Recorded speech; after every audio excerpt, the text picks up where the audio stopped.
With just days remaining before the opening of NHL free agency, the Toronto Maple Leafs have taken care of another piece of internal business, and it's a big one. Matthew Knies has extended with the Toronto Maple Leafs for 6 years, carrying an average annual value of $7.75 million. It's done. He's signed. We don't have to stress about offer sheets or what he's going to get if he holds out into camp, all that. It's just done, and it's honestly pretty reasonable. So, first things first, it is an overpay. It is a bit of an overpay, and I have no problem saying that. For what Knies brought last year, he had 29 goals. He was in the 50-point range. He had a pretty good play. Actually, he had a real solid playoffs when he was healthy. But this is an overpay. A player of Knies' caliber is probably worth, in today's cap era, like if it was just looking at what the cap is currently, that's probably a $6.5 million player. But two things are at play here. Number one is the Toronto effect. There's a lot more media buzz in Toronto, and for that reason, contract values tend to be inflated a little bit. And we'll talk about where the cap hit fits into all this with what was being reported and rumored earlier in the offseason.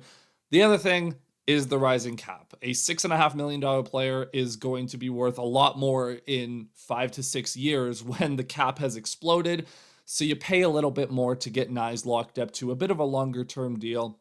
6 years is perfectly acceptable. That's on, like, we were talking about a bridge deal 3 or 4 years like a week ago. So the fact that we got him for 6 years, super happy with that. It's under 8 million, super happy with that. And honestly, like I said, I'm completely fine overpaying a little bit this year if it means cap savings 5 years from now, 6 years from now. The other factor to this is John Tavares, who we talked about a few days ago, took so little money. Like, he took such a big discount that I'm fine overpaying Knies for that reason as well.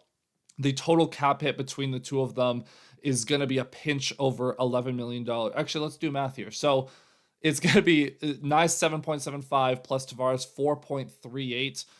It's barely more than what the two of them were making combined last year, because Knies was on his rookie deal and Tavares was making 11. So you get both of those two for basically the same money next year. And again, the cap is going to go up and make this deal age like fine wine. So the Leafs lock up Austin Matthews, running mate. We know Matthew Knies is going to be a staple on that top line, and hopefully he continues to grow and develop. I would not be shocked if he becomes a 35 goal scorer in his career here. 35 goals, 70-point player. That's what we're hoping for with the upside. And again, he's already proven that he's a gamer in the playoffs. So super tidy little bit of business here. And yeah, like again, I'm just happy to get this done and over with, because I was getting a little tired of the speculation. We got reports the other day that if the Leafs want him on an 8-year deal, it was going to cost over $10 million a year. Like, no, it was never going. Like, I know that was the ask from the agent in all likelihood, but this is about right. Again, a bit rich. Knies does do really well on this deal compared to what he probably should be making. But 6 years from now, we probably look back at this pretty similar to how we looked at the William Nylander original extension. If we harken back to that contract negotiation, William Nylander gets a 6-year deal at $6.9 million per year. Nice. And that deal, at the time, it seemed a little expensive. By the end of it, it was an absolute sweetheart of a deal. I assume the same will be true here. 7.75. It seems like a lot right now. 6 years from now, I bet you that deal is going to look really good. It's a great investment on a good young player that you hope continues to develop. And again, he's playing with Austin Matthews, so you expect him to rack up a whole big bunch of points. There's not a lot to dislike here. The other factor, too, is the comparables for Knies. This is about what they were getting paid. It's a very similar deal to J.J. Peterka, who just signed in Utah for one less year. And it's also very similar to the Wyatt Johnson extension in Dallas. That one was for 8.5 per year for only 5 years as well. So you get an extra year. You get a very manageable cap hit. Yeah, I don't know, man. There's a lot to like. There is a little bit of risk with this. I mean, Matthew Knies did shoot 19%. It was 19.1% last year. And he scored 29 goals. But there is at least some concern that maybe he had just a shooting percentage bender and his actual goal totals will come down a little bit, or at least his percentage will come down a bit. And it's fair to assumed that. But Matthew Knies, the way he plays, there is actually a decent chance that he is a career 16, 17, 18% shooter because of how many of his shots come in and around the net. He plays the net front on the power play, so all those deflections and whatnot, that helps. He gets to jam in a lot of rebounds. We saw that in the playoffs where he just owns the front of the net. So I wouldn't be shocked if he had a pretty high career shooting percentage when it's all said and done.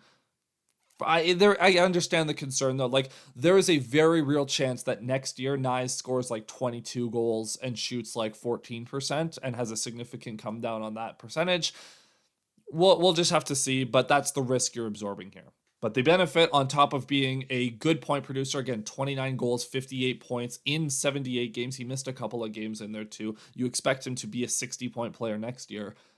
The other thing too is, like, he is a unicorn. There are not a lot of players like Matthew Knies that score and shoot the way that he does, who can make passes and be a good playmaker the way that he is, and also are that size and use that size effectively. He's a very physical player. At the start of last year, this kind of changed after he got knocked out and had some concussion issues halfway through the year. He was just a tank out on the ice. He was routinely running over defenders.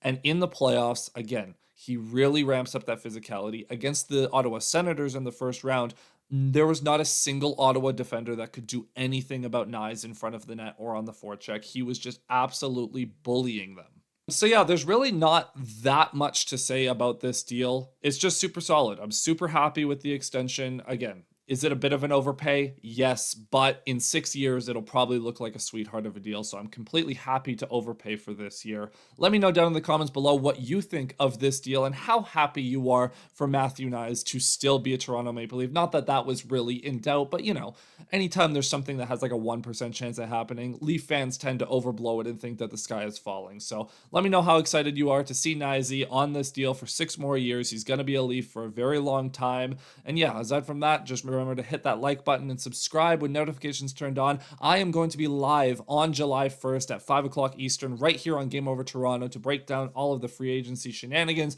We have some crazy Mitch Marner rumors that are floating around out there. So whether that happens today or tomorrow or maybe not at all, we have a lot to talk about on that front as well. So again, 5 o'clock Eastern, July 1st, be here, Game Over Toronto. I'll see you guys then. Cheers.